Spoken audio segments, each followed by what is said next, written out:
Assassin's Creed is a game that's definitely changed and evolved ever since its initial release in 2007. It's a game that prioritized big brain plays and stealth over direct melee combat.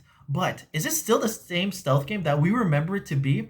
Let's find out together. Hey everyone, welcome to another Nerdful video. So if you're ready for some more gaming news and some quality gaming analysis, remember to hit those like and subscribe buttons down below. I also hear that if you don't, you're going to be on Ivor's next assassination list when Valhalla comes out. So if you don't want that to happen, just, click those buttons. So we're 1 week away from Valhalla's release and a lot of people are excited. But there's still been some strong criticism going on, especially from the YouTubers who got early access to the game. And if you looked at the gameplay, you might be able to see why. You see, the big question everyone is asking to this day is, are the recent Assassin's Creed games still stealth games? Well, the answer is a bit complex because the answer is both yes and no. And to find out the reason why the answer is both, we have to look at the evolution of the series as a whole. Ever since Assassin's Creed was first initially released, stealth started becoming a huge component into games that didn't even have stealth to begin with. Games like Skyrim, Neo, and even Spider-Man Shattered Dimensions are good examples of games that weren't initially heavy on stealth that introduced a stealth mechanic. But the Assassin's Creed games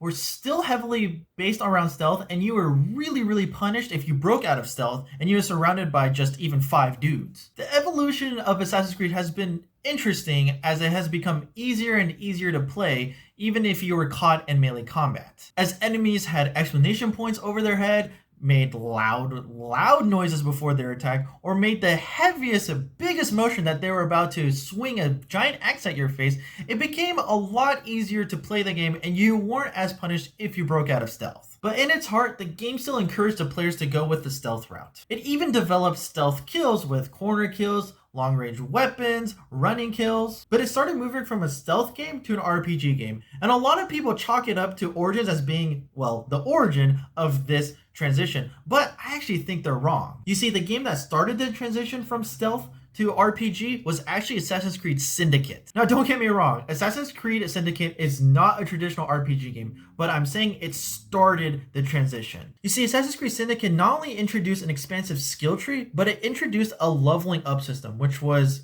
interesting for the Assassin's Creed community. What the leveling system did was that it forced players to go explore London in a very specific route. And the skill tree itself was fine. It still heavily focused on a stealth gameplay, but it also introduced the idea that you could really just go full fisticuffs ablazing to certain areas and not get punished for it. But the biggest game changer is definitely still Assassin's Creed Origins. Assassin's Creed Origins is like the equivalent to The Last Jedi for the Assassin's Creed community. A lot of people either loved it or a lot of people either hated it, and there were very few in between the middle. You see, some people really liked the idea of an open world game, an expansive skill tree, and just a big game in general. But a lot of people have felt that in its heart, the stealth mechanic and the unique parkour look of the game was lost. Essentially, the arrival of Assassin's Creed Origins marked the arrival of a traditional RPG and not so much a stealth game. This is even more so for Assassin's Creed Odyssey, where they introduced a gear system that buffed different stats,